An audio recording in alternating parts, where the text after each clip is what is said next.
ഖംനൈ കൊല്ലപ്പെട്ടു എന്ന Donald ട്രംപിൻ്റെയും Israel പ്രധാനമന്ത്രിയുടെയും അവകാശവാദം അത് എത്രത്തോളം യാഥാർത്ഥ്യമാണ് എന്നതിനെക്കുറിച്ചൊരു സ്ഥിരീകരണം ഇപ്പോഴും പുറത്തു വന്നിട്ടില്ല. ചില ടെലിവിഷൻ ഇത് സ്ഥിരീകരിച്ചിട്ടുണ്ട്. എന്നാൽ ഔദ്യോഗികമായിരിക്കുന്ന ഇറാൻ്റെ സർക്കാരിൻ്റെ പ്രതിനിധികൾ ഈ വിഷയവുമായിട്ട് ബന്ധപ്പെട്ട കാര്യത്തെക്കുറിച്ച് യാതൊരു പ്രതികരണം നടത്തിയിട്ടില്ല. ഖംനൈ സുരക്ഷിതരാണ്, തങ്ങൾക്കൊപ്പമുണ്ട്, അദ്ദേഹമാണ് ഈ യുദ്ധം നയിക്കുന്നത് എന്ന തരത്തെ റിപ്പോർട്ടാണ് പുറത്തു വന്നത്. അപ്പോൾ ഇതിന് ഒരു രസതന്ത്രമുണ്ട്, ഇതിനൊരു രാഷ്ട്രീയമുണ്ട്. സാധാരണഗതിയിൽ അതവർ പ്രയോഗിക്കാറുള്ളതാണ്.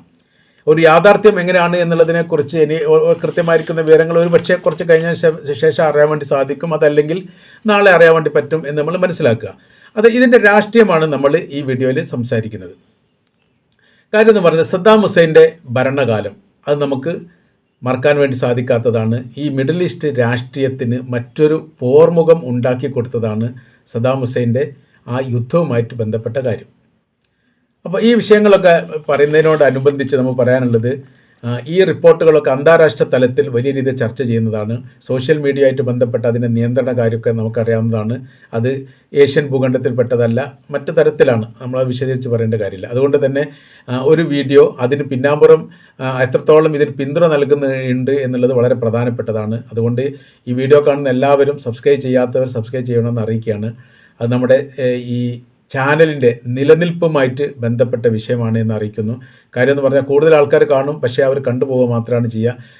ഈ നമ്മുടെ ഈ മൊബൈലിലേക്ക് വീഡിയോ വരാൻ വേണ്ടി സബ്സ്ക്രൈബ് ചെയ്യണമെന്നില്ല. ഒരു 1-2 പ്രാവശ്യം കണ്ടാൽ പിന്നെ അത് വന്നുകൊണ്ടേയിരിക്കും.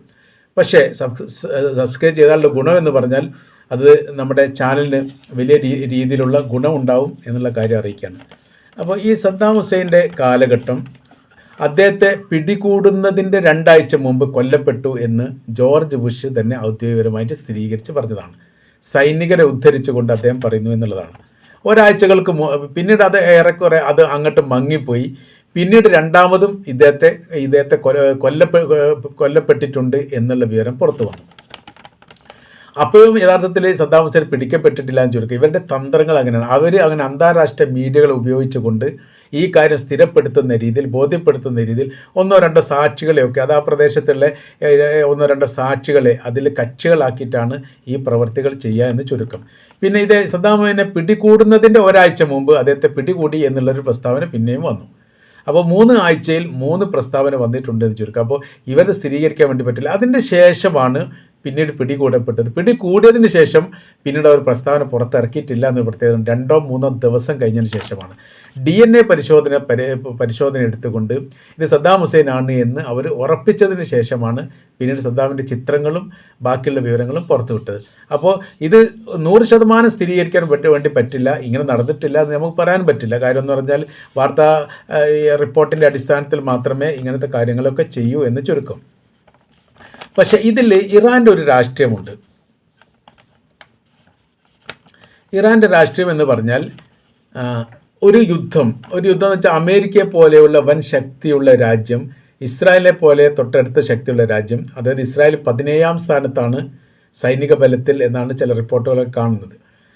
ഇറാൻ ആണെങ്കിൽ 15ാം സ്ഥാനത്താണ്, അമേരിക്ക ആണെങ്കിൽ 1ാം സ്ഥാനത്താണ്, റഷ്യ ആണെങ്കിൽ 2ാം സ്ഥാനത്താണ്. അപ്പോൾ ഇങ്ങനെയാണ് ഈ കാര്യങ്ങൾ പോകുന്നത്. അപ്പോൾ 15ാം സ്ഥാനത്തുള്ള ഇറാൻ 1ാം സ്ഥാനത്തുള്ള അമേരിക്കയുമായിട്ടും 15ാം സ്ഥാനത്തുള്ള ഇറാനുമായിട്ടും അവർ ഒന്നിക്കുന്ന സമയത്ത് കുറച്ചും കൂടി ബലം കൂടി.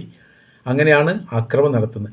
അപ്പോൾ അതിൻ്റെ ഒരു തുടർചലനങ്ങൾ എന്ന് പറഞ്ഞാൽ തീർച്ചയായിട്ടും മേധാവിയെ കൊലപ്പെടുത്തുക എന്നുള്ളത് ഏത് യുദ്ധത്തിലും അമേരിക്കയും ഇസ്രായേലും അല്ലെങ്കിൽ ആ ടീമിൽപ്പെട്ട യൂറോപ്യന്മാരൊക്കെ ചെയ്യുന്ന ആ പ്രവൃത്തിയിൽ ആദ്യത്തേത് അതാണ്.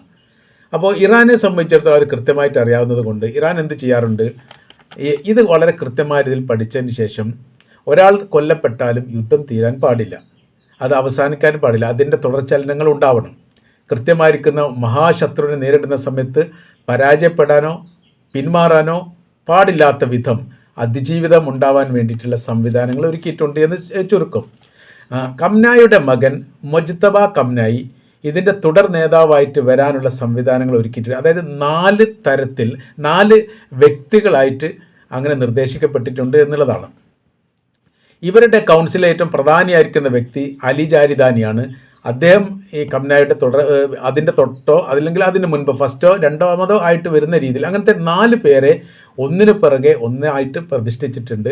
അതിന് പുറമെ ഇനി ഇവരെ തിരഞ്ഞെടുക്കുന്ന രീതി, അതായത് സുപ്രീം ലീഡർ തിരഞ്ഞെടുക്കുക എന്ന് പറഞ്ഞാൽ ഇറാനിലെ 88 ഇസ്ലാമിക പണ്ഡിതന്മാരാണ് സുപ്രീം ലീഡറെ തിരഞ്ഞെടുക്കുക.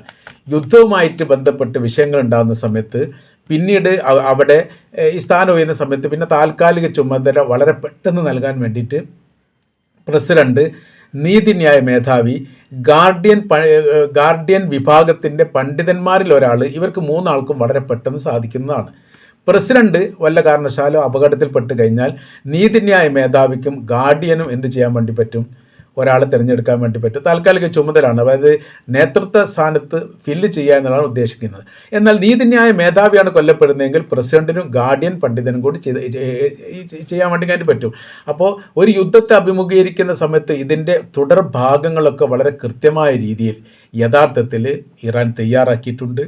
അഥവാ ഒരു നേതാവ് മരണപ്പെട്ടാൽ പോലും മറ്റൊരു നേതാവ് ഓട്ടോമാറ്റിക്കായിട്ട് വരുന്ന രീതിയിലുള്ള സംവിധാനം അവിടെ ഒരുക്കിയിരിക്കുന്നു എന്നതിനാൽ ഈ യുദ്ധം കംനായി എന്ന് പറയുന്ന 84 വയസ്സായിരിക്കുന്ന വയോധികൻ്റെ മരണം കൊണ്ടോ അല്ലെങ്കിൽ അതിൻ്റെ തുടർച്ചയായിരിക്കുന്ന അലി ജാരിദാനിയുടെ മരണം കൊണ്ടോ അതിൻ്റെ തുടർച്ചയായിരിക്കുന്ന മുജ്തബ കംനായിയുടെ മരണം കൊണ്ടോ അവസാനിക്കുന്നതല്ല.